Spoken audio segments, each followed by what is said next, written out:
Okay, now we are moving on to the third session.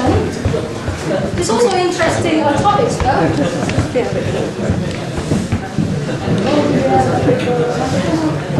Third session basically is narrowing the gap between research and policy. Within this session, we've got two speakers. The first one is Bambang Hengki Purwoto, followed by Ibu Laksmi Darmoyono. Let me read the resume from the first speaker first. All right, Hengki Purwoto, SAMA. Hengki Purwoto is a PhD student at the Department of Global Economics and Management, University of Groningen. He is writing his dissertation on the political economy of public infrastructure. Upon his graduation in 1997 from Department of Economics and Development Studies in UGM, he worked as a young researcher for the Inter-University Center on Economic Studies at UGM, Bappenas, and finally returned to his alma mater as a young lecturer. He was then awarded the Indonesian Master Program Scholarship funded by USAID for his master at the Georgia State University, Atlanta, United States. As a researcher, he joined several research centers within Kacamata University. His interest is on policy-oriented research such as public finance, energy economics, and transport economics. He has published articles on economy-wide modeling for policymaking appeared in Journal of Indonesia Economy and Development, and also on transport economics appeared in Journal of the Eastern Asia Society for Transportation Studies. What a CV! Bambang, time is yours.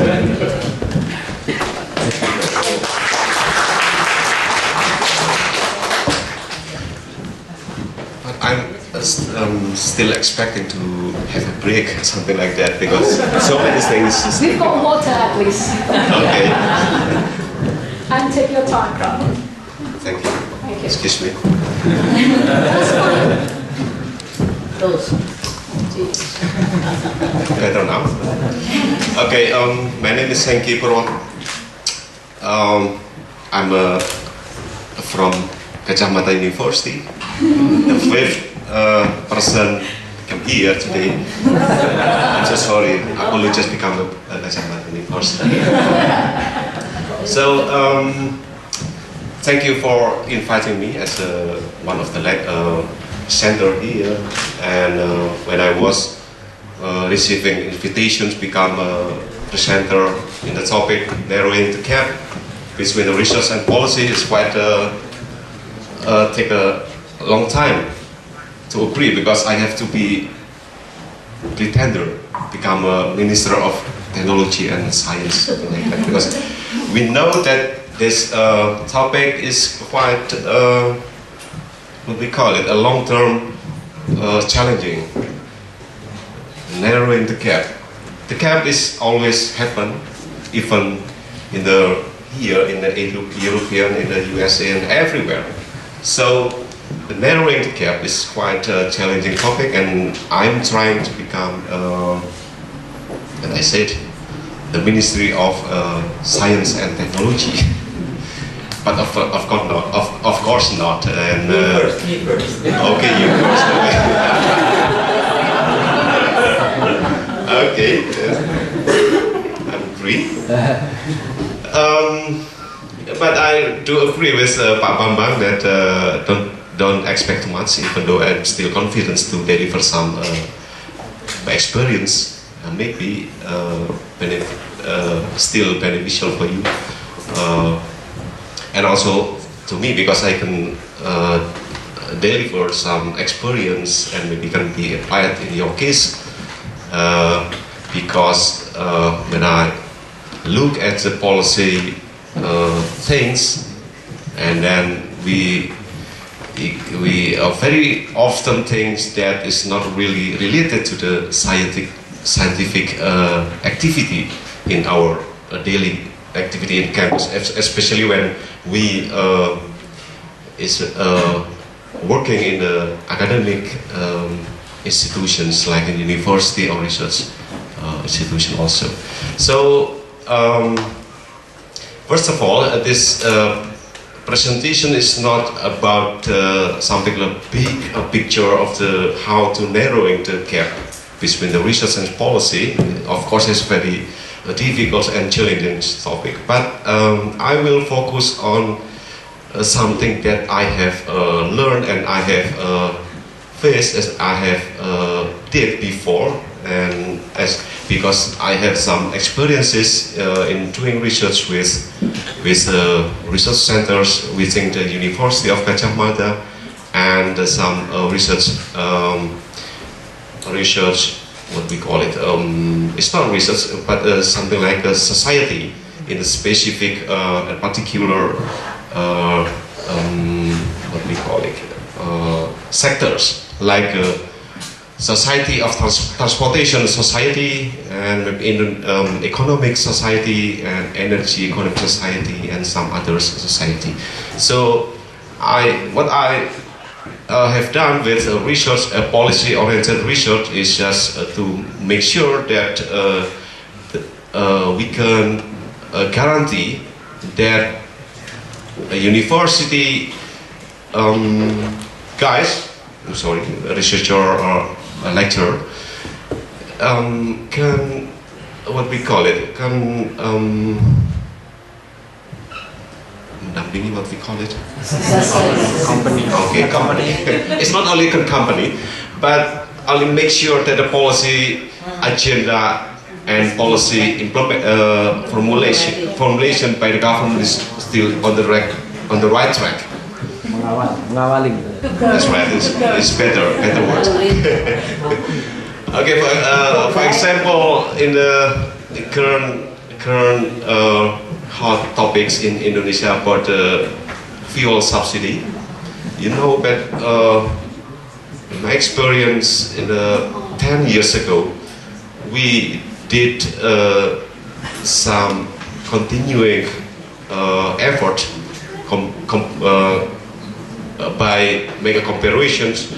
It's a comparison, we call it collaborations with some international institutions on that energy economics, and then we conclude that the subsidies should be, and maybe better if be removed.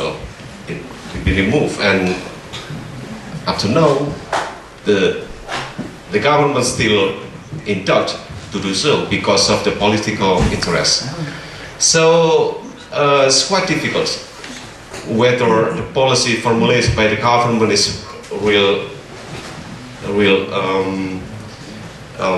what we call it, is real on the right track, or only the political interest.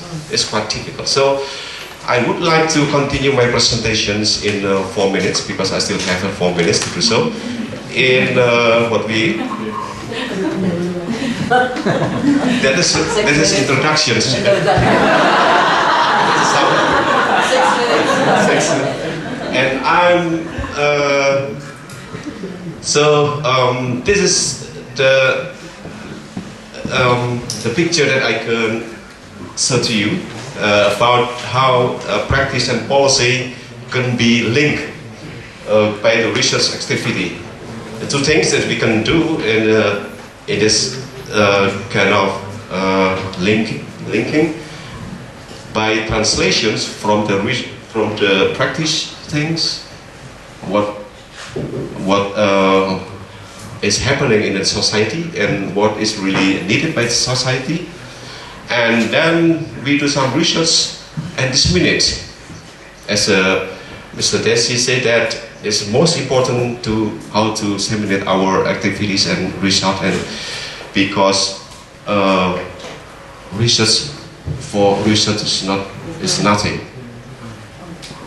and a policy. So two things that we have to do is assuring that we have a competent workforce. It's not only individual quality, but we have to have some institutions that can be support to our idea, the big idea. I think Professor Yati have I've mentioned and has a wide experience to do so. And the second is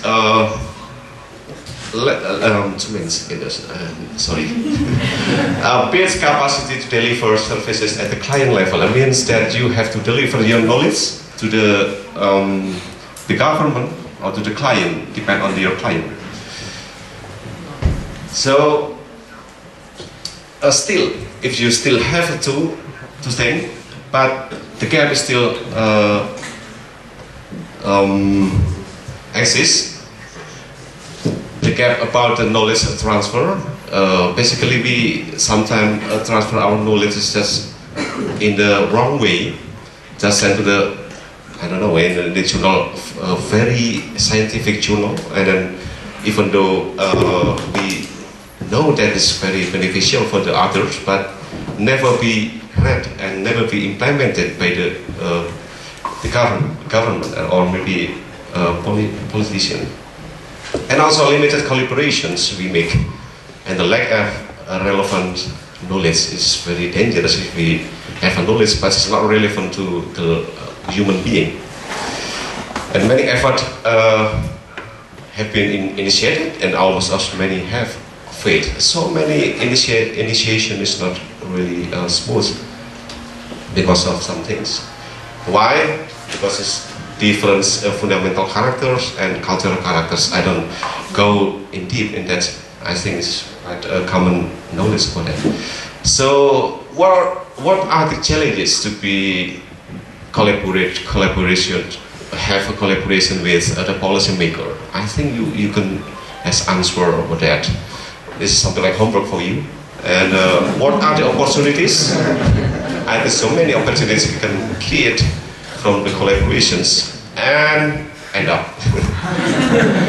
And okay, I think we have to go to the last things, and I have 8 practical reflection for researcher. The first is get to know each other. I mean, we as a scientific researcher or maybe scientific guy, and then we have to know how the policymaker work and how to make a collaboration with them. And the second thing is be respectful for the government, and then embrace diversity, close each other. And scientific knowledge is nothing without practical knowledge is more important. Foster a clear mutual frame of reference. I mean, when we make collaborations in the front of the what we call it collaboration, we have to declare what we can do and what have to do together. What you do and what I do. You know, it should be declared clearly. The other thing is build partnership incrementally. One start from the small thing. I think Prof. Suparyati mentioned that. It's not think about the big bang. It's not impossible to risk, and also ensure broad institution buy-in, meaning investment. Even we as a researcher, we have to invest something. It's not only you go to the policymaker and then ask the money and then I have an idea, go. No, this doesn't work. You have to invest in some, I don't know, maybe knowledge, or maybe machine, or maybe some, I don't know, some other things. And the last thing is equal commitment to be partnership. Don't treat our client as the funder, just only give him money. So what? Like Professor Yati said that you have to do with heart. It's not only like jualan jamu, yeah. I have a jamu and you have to be my customer. Thinking out the box. So the last thing that I want to share is thinking out the box. Otherwise, you just like this. It's just a piece of paper. It's not only paper, so your paper is really, really benefit for the human being. Thank you very much.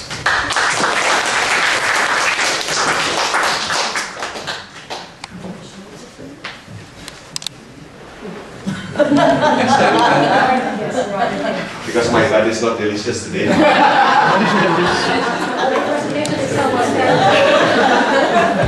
Okay, thank you very much. We have to move on.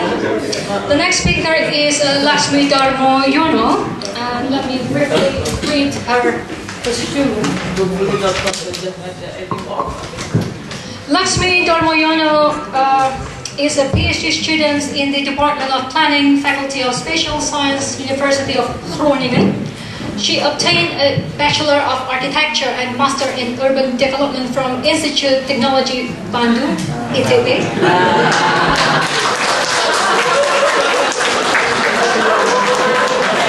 Finally, we got the difference alma mater. Additionally, she's been an author for several book chapters, including Indonesian housing development amid the recent socio-economic transformation, self-help housing in Indonesia, and Pacific Metropolitan Case Study and Relevancy Greater Jakarta and surrounding areas. She was also involved in several projects in urban development in Indonesia and development of urban master plan in India, Hong Kong, Egypt, and Dubai. Her research interests include slum upgrading, land management, institutional design, value capture, infrastructure, particularly road and water management, architecture and interior design, urban design. Laksmi will defend her dissertation this October for this year. Without further ado, let me invite Laksmi.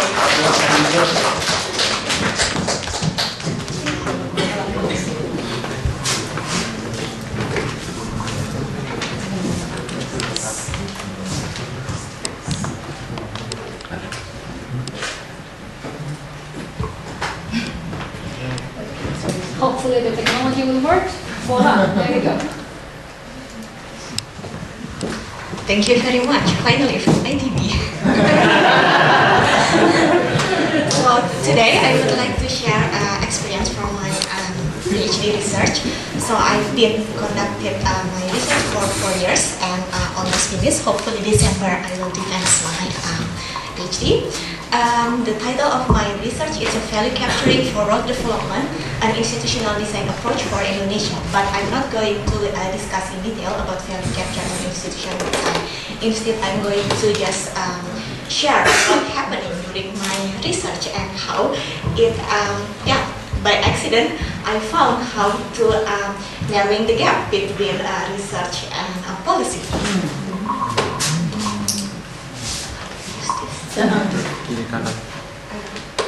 Okay. So, since it's about road, first I would like to know preferences from my friends about road condition in Indonesia in general. So I asked to my friends, around 200 people, to share a short story about the road condition in their cities. And I got this, surprisingly, of course, negative input from them. It's like the 5 things I hate about road condition in Indonesia, and it's the traffic jam, potholes on road, dirt road, a waterlogged road, and the waste problems. So you can see this image, this is the potholes, and there's kind of like stressful things in Jakarta, Bandung, and especially most of the big cities in Indonesia. And you can see there's a lot of, especially in urban, negative externalities from dysfunction like hotel, mall. There's a lot of traffic jam and pollution and etc. etc. So then a lot of people keep complaining. Who's to blame? The public or the private sector? Or we shouldn't blame both of them. Instead, we should kind of like try to call them to start working together. So how to do this? In my research, I used the value capture approach. So what is value capture approach? It's kind of like arrangement between the public and private sector to capture the added value from the development, the investment activity, and return it for public sector development. And there are several mechanisms that can be used in here. The planning gain is kind of like ask the developer to give contribution because the government already give them a permit to develop this big area for housing, and ask them to kind of like build public road or clean water supply or green open space. And the development impact fee is kind of like a policy to ask the investor or private sector to give contribution back to the environment because they create the negative externalities like traffic jam or air pollution. And betterment levy is kind of like a tax thing. So now I'm moved to the idea of research and reality challenges. Well, when we discuss about research, it's always about the ideal condition, like, well, we have a traffic jam problems, and what should we do? Of course, we should provide public transportation, or not on-street parking, develop parking structure, etc., etc. And of course, we also would like to encourage the public and private sector arrangement to support this kind of like issue. But what is the reality? It's a challenge that all of the planners, I think, have to deal with. It's now in Indonesia is the decentralization condition, whereas the public sector capacity for self-government is still in question. And also the public sector willingness to participate is still very, very low. But we need, it's urgent to develop and improve the public road. So based on this condition and the idea of the value capture research, I try to develop an approach that I call the responsive institutional design. It's based on the contextuality, it's the social and physical context, whereas the social is based on the culture, norm, or tradition. Just try to understand about the local context, and the physical context is kind of like, the physical things, and also the capacity between the public and private sector. So that's the end of the research things. Now I move to what happened in my research. So I conducted this for 4 years, and it's really frustrating. The first time I came to my research is at Yogyakarta, at Kartamantu region, so Yogyakarta municipality, Sleman district, and Bantul district. And the first time I came there, I have to introduce and ask them about value capture research. And no one knows about value capture, only one person knows, and I'm really shocked. How I would like to get the idea of value capture if only one person knows about value captures. And I must be objective because I'm a researcher. I'm not a sales girl who have to pursue people to use the value capture. So what should I do? And gladly, I'm quite lucky at that time that the national government tried to introduce new concept. It's called the corporate social responsibility, CSR. The idea of CSR and value capture is almost similar, like to encourage the private sector to participate in the social sector. This is, for my case, is the public. So I try to combine the CSR and value capture and introduce this to my participants. And well, it's work. Slowly, they start to understand the correlation with the importance of value capture and the possibility to use this concept in the regions. And yeah, it's still challenging because when I come back in 2010, yeah, more people understand. And then I thought, well, probably it's a good idea to conduct a focus group discussion because I need to design the policy and what should I do. Of course, a focus group discussion is one of the tools. And well, it's so sad because only 3 people come, and I'm really shocked at that time. Well, what is called? It's not focus group discussion anymore. It's more small group discussion, and I have to switch at that time to in-depth interview. But yeah, this kind of thing happen when you conduct the social research. And yeah, and then in 2012, I came to Indonesia again, and to Kartamantu region again, and finally I managed to conduct the focus group discussion and get a lot of input from them. Well, during this time, there's also a nice case that I found in Sleman district. Well, at that time, the Bapeda or the Sleman government would like to manage the improve the road condition, because there's a lot of potholes in the road, which is caused by the sand mining, and the local government at that time really they kind of like doubted whether is it possible to ask the private sector to give contribution to this road, because the government already provide this road, already developed this road, while the private sector just use it and make it broken, make it a hole in there. So, but they kind of like didn't know what kind of mechanism or tools or possibility to use this. So when I explained to them about the value capture concept, they kind of like asked me, is it possible to use value capture concept to fix the road or to ask the private sector to give contribution? Of course, but the question, I'm not allowed to give all of the my knowledge to them, because I'm not going, I don't want to give a fish. I would like to teach them to fish. So yes, thank you. So what I did, I just explained to them several mechanism tools that have been used in international experience, and also a policy that possible to apply based on an Indonesian context. This kind of like limitation for weight, tonus, or something like that. And yeah, this in that interview is followed by focus group discussion, and there's positive response from them when after this kind of this discussion. And when I came back, when I arrived in the Netherlands and browsing the internet, I found this article that finally the Sleman municipal local government in Sleman it's showed the capacity to manage their regions and using their creativity to ask the private sector to give to participate through kind of like development impact fee. And I don't know how it works now, but so far when I asked them, it works well because the private sector have willingness to participate. So I think that's all for now.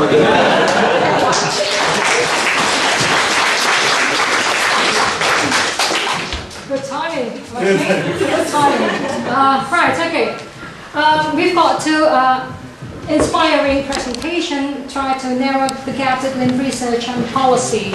And before I give the Q&A to the floor, so to the audience, I would like to make a brief remarks, if you like. Okay. Being academics or being a scientist nowadays, you've got more than just academic role. This is what I call as RATS. That's the acronym of the abbreviation of RATS. R-A-T-N-S. R stands for research. Thus including the research activity, publication, etc., etc. And the A basically admins, doing the admin's job. You have to deal with the HR, you have to deal with the marking, or you call it here grading with the students, all this admin stuff.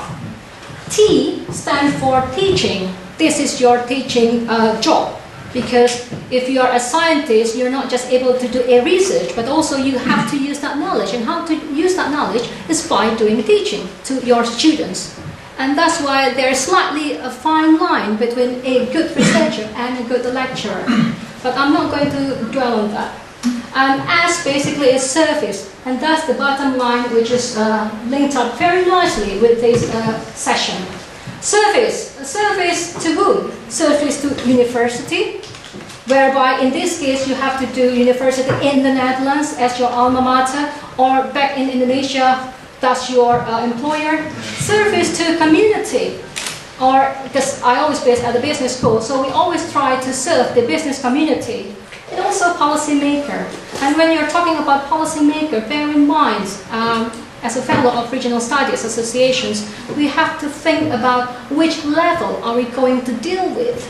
Is it the policymaker and the central government, basically, you know, the Indonesia in Jakarta, or provincial government or regional government, or, you know, the bottom line. So there are a lot of multi-leveled government that you have to bear in mind. But nevertheless, talking about PhD projects, you know, the most important thing is your contribution, basically to, the first one is to knowledge. So for those presented today, bear in mind, at the end of your submission, you have to ask yourself, did I answer this question? What is my contribution to the knowledge? Because that's the essential idea of doing PhD. Unless you are doing DBA, then what is the contribution to the business practitioner? And the second one basically is your contribution to policymaker. Regarding in your context, definitely you have to highlight the issue of policy making in Indonesia. So what is your contribution? Whether they will use it or not, that's a different case, okay? Because as you know, there's always a wide policy document, there's a blueprint, but this is your task as a scientific people. And the relevant community, in this case possibly talking about people in Sleman, etc., etc. So that's the remarks from me based on these two presenters.